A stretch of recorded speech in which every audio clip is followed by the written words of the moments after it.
കടുത്ത കാമം കരഞ്ഞു തീർക്കുമെന്ന് പറയുന്നത് പോലെ ഫലം വരുന്നതിന് മുമ്പേ ഞാനാണ് മുഖ്യമന്ത്രി എന്ന് പറയാൻ പരസ്യം നൽകുന്ന നേതാക്കൾ. വോട്ട് ചെയ്ത ജനങ്ങളെ ഇതിലും വലിയ രീതിയിൽ എങ്ങനെയാണ് പരിഹസിക്കാൻ സാധിക്കുക? ജനവിധി പെട്ടിയിലായി കഴിഞ്ഞു. ആ പെട്ടി തുറന്ന് ആര് ജയിച്ചു എന്ന് പോലും അറിയുന്നതിന് മുമ്പ് ഇംഗ്ലീഷ് പത്രങ്ങളിൽ വരെ കോടികൾ മുടക്കി പരസ്യം നൽകി തന്റെ കരുത്ത് കാട്ടുന്ന രമേശ് ചെന്നിത്തല. മറുവശത്ത് സോഷ്യൽ മീഡിയ പിടിച്ചെടുക്കാൻ ഇറങ്ങി തിരിച്ചിരിക്കുന്ന VD സതീശൻ, KC വേണുഗോപാൽ ഗ്രൂപ്പുകൾ. ഇവരുടെ ഈ അടി കാണുമ്പോൾ സാധാരണക്കാരായ, അതായത് ഇവരെയൊക്കെ വോട്ട് ചെയ്ത് ജയിപ്പിക്കണമെന്ന് ആഗ്രഹിച്ച ജനങ്ങളില്ലേ, ആ വോട്ടർമാർക്ക് തോന്നുന്നൊരു വികാരമുണ്ട്, കഷ്ടം. ഇങ്ങനെയല്ലാതെ ഒന്നും പറയാനില്ല.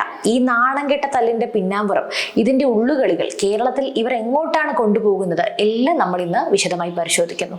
രമേശ് ചെന്നിത്തല എന്ന നേതാവിനെ കുറിച്ച് നമുക്ക് എല്ലാവർക്കും അറിയാം. KCU കാലഘട്ടം മുതൽ കോൺഗ്രസിന്റെ എല്ലാ പടവുകളും ചവിട്ടിക്കേറിയ വ്യക്തിയാണ്. എന്നാൽ ഇപ്പോൾ അദ്ദേഹം കാണിച്ച പ്രകടനം രാഷ്ട്രീയ കേരളത്തെ അക്ഷരാർത്ഥത്തിൽ ഞെട്ടിച്ചിരിക്കുന്നു. എന്തായിരുന്നു ആ നീക്കം? പ്രമുഖ ഇംഗ്ലീഷ് പത്രങ്ങളിൽ തന്റെ 4 പതിറ്റാണ്ടിലെ രാഷ്ട്രീയ പ്രവർത്തനം വിവരിച്ചുകൊണ്ട് ഒരു വലിയ പരസ്യം. എന്തിനാ ഈ പരസ്യം? ഒന്ന് ആലോചിച്ച് നോക്കൂ. തിരഞ്ഞെടുപ്പ് കഴിഞ്ഞ് ഫലം വരാൻ ഇരിക്കുകയാണ്. ഏതാനും ദിവസങ്ങളേ ഉള്ളൂ. സാധാരണഗതിയിൽ ഒരു പാർട്ടി വിജയിച്ചു കഴിഞ്ഞാൽ ഹൈക്കമാൻഡാണ് മുഖ്യമന്ത്രി തീരുമാനിക്കേണ്ടത്. എന്നാൽ ഹൈക്കമാൻഡിനെയും കേരളത്തിലെ ജനങ്ങളെയും വെല്ലുവിളിച്ചുകൊണ്ട് ഞാൻ ഇത്രയൊക്കെ ചെയ്തിട്ടുണ്ട്, അതുകൊണ്ട് അടുത്ത ഊഴം എന്റേതാണെന്ന് പരോക്ഷമായി പറയുകയാണ് ചെന്നിത്തല. കഷ്ടം തന്നെ, ഉളുപ്പില്ലായ്മയുടെ അങ്ങേത്തല. ഇംഗ്ലീഷ് പത്രങ്ങളിൽ പരസ്യം നൽകിയതിലൂടെ അദ്ദേഹം ലക്ഷ്യം വെക്കുന്നത് ഡൽഹിയിലെ ഹൈക്കമാൻഡ് നേതാക്കളെ തന്നെയാണ്. കേരളത്തിലെ ഗ്രൂപ്പ് പോരിൽ താൻ ഒട്ടും പിന്നിലല്ല എന്ന് കാണിക്കാനുള്ള ഒരു ഷോ ഓഫ്. പക്ഷേ ചെന്നിത്തല മറന്നുപോയ ഒരു കാര്യമുണ്ട്. വോട്ട് ചെയ്തത് പത്രമുതലാളിമാരല്ല, കേരളത്തിലെ സാധാരണക്കാരായ മനുഷ്യരാണ്. വോട്ടെണ്ണലിന് മുമ്പേ ഇത്തരം ഒരു സെൽഫ് പ്രൊമോഷൻ നടത്തുന്നത് വഴി അദ്ദേഹം സ്വന്തം പാർട്ടിയെയും മുന്നണിയെയും എത്രത്തോളം പ്രതിരോധത്തിലാക്കിയെന്ന് ചിന്തിക്കുന്നേയില്ല. അധികാരത്തിന് വേണ്ടിയുള്ള ഈ ആർത്തി നാണക്കേടല്ലാതെ മറ്റെന്താണ്? കളി അവിടെയും തീരുന്നില്ല. ചെന്നിത്തല പത്രത്തിലൂടെ യുദ്ധം പ്രഖ്യാപിച്ചപ്പോൾ VD സതീശന്റെയും KC വേണുഗോപാലിന്റെയും ഒക്കെ അണിയറ ശില്പികൾ സോഷ്യൽ മീഡിയയിൽ പടയൊരുക്കം തുടങ്ങി.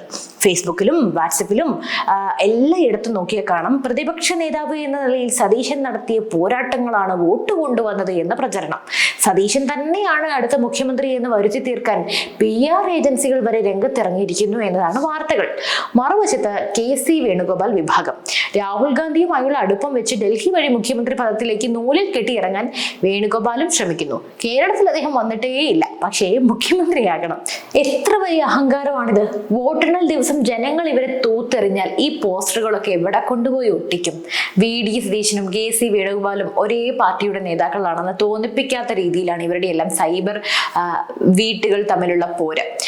പരസ്പരം പാര വെച്ചും കൊതുകാൽ വെട്ടിയും ഇവർ നേടാൻ ശ്രമിക്കുന്നത് കേരളത്തിന്റെ വികസനമല്ല, മറിച്ച് പവറാണ്. അധികാരത്തിന്റെ കസേര കണ്ട കണ്ണു മഞ്ഞളിക്കുന്ന ഈ നേതാക്കൾക്ക് ജനങ്ങളുടെ പ്രശ്നങ്ങൾ ഒരു വിഷയമേ അല്ല എന്ന് ഈ നീക്കങ്ങളിലൂടെ തെളിയുകയാണ്. നമ്മൾ വോട്ട് ചെയ്തത് എന്തിനാ? ഒരു നല്ല ഭരണം വരാൻ. പക്ഷെ ഇവിടെ വോട്ട് ചെയ്തവനെ പരിഹസിക്കുന്ന രീതിയിലാണ് കാര്യങ്ങൾ പോകുന്നത്. നിങ്ങൾ ആർക്ക് വോട്ട് ചെയ്താലും ഞങ്ങൾ ഇവിടെ തല്ലുകൂടി ആരെങ്കിലും ഒരാൾ കയറിയിരിക്കും എന്ന മനോഭാവം ഒരു വോട്ടിന് എത്രത്തോളം മൂല്യമുണ്ടെന്ന് ഈ നേതാക്കൾക്ക് അറിയാമോ? ചെന്നിത്തലയും സതീശനും വേണുഗോപാലും നടത്തുന്ന ഈ അധികാര കളി യഥാർത്ഥത്തിൽ വോട്ടർമാരുടെ മുഖത്തടിക്കുന്നതിന് തുല്യമാണ്. ഫലം വന്ന് ഭൂരിപക്ഷം തെളിയിച്ച ശേഷം പാർലമെന്ററി പാർട്ടി മീറ്റിംഗ് കൂടി നേതാവിനെ തിരഞ്ഞെടുക്കുന്ന ഒരു ജനാധിപത്യ രീതിയുണ്ട്. അതൊക്കെ കാറ്റിൽ പറത്തിയിരിക്കുകയാണ്. കേരളം ഇപ്പോൾ വലിയ സാമ്പത്തിക പ്രതിസന്ധിയിലാണ്. തൊഴിലില്ലായ്മ രൂക്ഷമാണ്. അഴിമതി ആരോപണങ്ങൾ നിരവധിയാണ്. ഇതിനെക്കുറിച്ചൊന്നും ഒരു വാക്ക് പോലും മിണ്ടാത്ത ഈ നേതാക്കൾക്ക് തനിക്ക് എത്ര MLA-മാരുടെ പിന്തുണ ലഭിക്കും, എങ്ങനെ ഹൈക്കമാൻഡിനെ കയ്യിലെടുക്കാം എന്നതിൽ മാത്രമാണ് താല്പര്യം. ഇപ്പോൾ മുമ്പുണ്ടായിരുന്ന, അതായത് LDF സർക്കാരിന്റെ യാതൊരു പോരായ്മകളും ഇവർക്ക് പറയാനില്ല. അതായത് ഈ 10 വർഷത്തെ LDF സർക്കാരിന്റെ പോരായ്മകളൊന്നും പറയാനോ തുറന്നു കാട്ടാനോ ഇവർക്ക് നേരമില്ല. അവർക്ക് അധികാര കസേര മാത്രമാണ് വിഷയം. കോൺഗ്രസിന്റെ ചരിത്രം പരിശോധിച്ചാൽ നമുക്കറിയാം, എന്നും ഇത്തരം ഗ്രൂപ്പ് പോരുകൾ പാർട്ടിയെ തകർത്തിട്ടേയുള്ളൂ. കരുണാകരനും ആന്റണിയും തമ്മിലുള്ള ആ പഴയ A ഗ്രൂപ്പ് പോരിന്റെ പുതിയ പതിപ്പാണ് നമ്മൾ ഇപ്പോൾ കാണുന്നത്. പക്ഷേ അന്നൊരു മാന്യതയൊക്കെ ഉണ്ടായിരുന്നു, അല്ലേ? ഇന്ന് ആ മാന്യതയുമില്ല. ഭരണം കയ്യിലിരുന്നിട്ടും തമ്മിൽ തല്ലി അധികാരം കളഞ്ഞു കുളിച്ച പാരമ്പര്യമാണ് ഈ പാർട്ടിക്കുള്ളത്, അറിയാമല്ലോ. ഇപ്പോ ഭരണം കിട്ടുന്നതിന് മുമ്പേ അടി തുടങ്ങി. ഇത് അണികളിൽ ഉണ്ടാക്കുന്ന ആത്മവിശ്വാസക്കുറവ് ചെറുതൊന്നുമല്ല. സാധാരണ കോൺഗ്രസ് പ്രവർത്തകർ വിയർപ്പൊഴുക്കി പണിയെടുത്താണ് വോട്ട് പിടിച്ചത്. അവർക്ക് വേണ്ടത് പാർട്ടിയുടെ വിജയമാണ്. പക്ഷേ നേതാക്കൾക്ക് വേണ്ടത് സ്വന്തം ഗ്രൂപ്പിന്റെ വിജയം, മുഖ്യമന്ത്രി കസേര, ഇതൊക്കെയാണ് ഇവരുടെ വിഷയങ്ങൾ. ചെന്നിത്തലയുടെ പരസ്യം കോൺഗ്രസിനുള്ളിൽ തന്നെ വലിയ പൊട്ടിത്തെറി ഉണ്ടാക്കിയിട്ടുണ്ട്. അദ്ദേഹം എന്തിനാണ് ഇത്ര തിരക്ക് കൂട്ടുന്നത് എന്ന് സ്വന്തം പ്രവർത്തകർ തന്നെ ചോദിക്കുന്നുണ്ട്. മറ്റ് ഘടകകക്ഷികളായ ലീഗും RSPയും ഒക്കെ ഈ തമാശ കണ്ട് ചിരിക്കുകയാണ്. UDFന്റെ കെട്ടുറപ്പിനെ തന്നെ ബാധിക്കുന്ന തരത്തിലാണ് ഈ അധികാര മോഹം വളർന്നിരിക്കുന്നത്. സത്യം പറഞ്ഞാൽ കേരളത്തിന്റെ അവസ്ഥ നോക്കൂ. ഒന്ന് അഴിമതി വീരന്മാരായ LDF, ഒന്ന് അധികാരമോഹികളായ കോൺഗ്രസും UDFും. ഡൽഹിയിലിരിക്കുന്ന ഹൈക്കമാൻഡ് ഇതൊന്നും കാണുന്നില്ലേ? അതോ അവർക്കും ഈ അധികാര വിഭജനത്തിൽ പങ്കുണ്ടോ? നമുക്കറിയാമല്ലോ അല്ലെ, KC വേണുഗോപാൽ ഡൽഹിയിലിരുന്ന് കരുക്കൾ നീക്കുമ്പോൾ കേരളത്തിലെ നേതാക്കൾ പരസ്യമായി കലാപം കൂട്ടുമ്പോൾ പാർട്ടി അച്ചടക്കം എവിടെ പോയി? ഹൈക്കമാൻഡ് ഇടപെട്ട് ഈ നാണം കെട്ട കളി അവസാനിപ്പിക്കേണ്ടതായിരുന്നു. പക്ഷെ അവിടെയും ഗ്രൂപ്പിസമാണ്. ഓരോ നേതാവിനും ഓരോ താല്പര്യങ്ങൾ. ഇതിനിടയിൽ പെട്ടുപോകുന്നത് കേരളത്തിലെ ജനങ്ങൾ. ഭരണം കിട്ടിയാൽ പോലും ഈ അടി തുടരുമെന്ന കാര്യത്തിൽ യാതൊരു സംശയവുമില്ല. ഓരോ ഫയലിലും ഓരോ ഗ്രൂപ്പിന്റെ താല്പര്യം നോക്കി ഒപ്പിടുന്ന ഒരു ഭരണകൂടമാണോ നമുക്ക് വേണ്ടത്?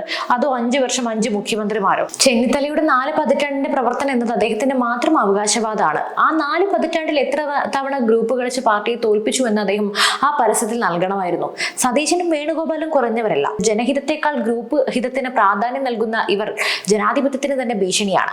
വോട്ടെണ്ണൽ ദിവസം എന്തും സംഭവിക്കാം. LDF തുടർച്ചയായി 3ാം തവണയും വരുമോ അതോ UDFന് ഭരണം കിട്ടുമോ എന്നത് പ്രവചനാതീതമാണ്. എന്നാൽ UDF തോൽക്കുകയാണെങ്കിൽ ഈ നേതാക്കൾ പരസ്പരം കുറ്റപ്പെടുത്തി തെരുവിലിറങ്ങും. പരസ്യം കൊടുത്തവനും സൈബർ യുദ്ധം നടത്തിയവനും പാർട്ടിയെ തോൽപ്പിച്ചു എന്ന് പറഞ്ഞ് തല്ലുണ്ടാക്കും.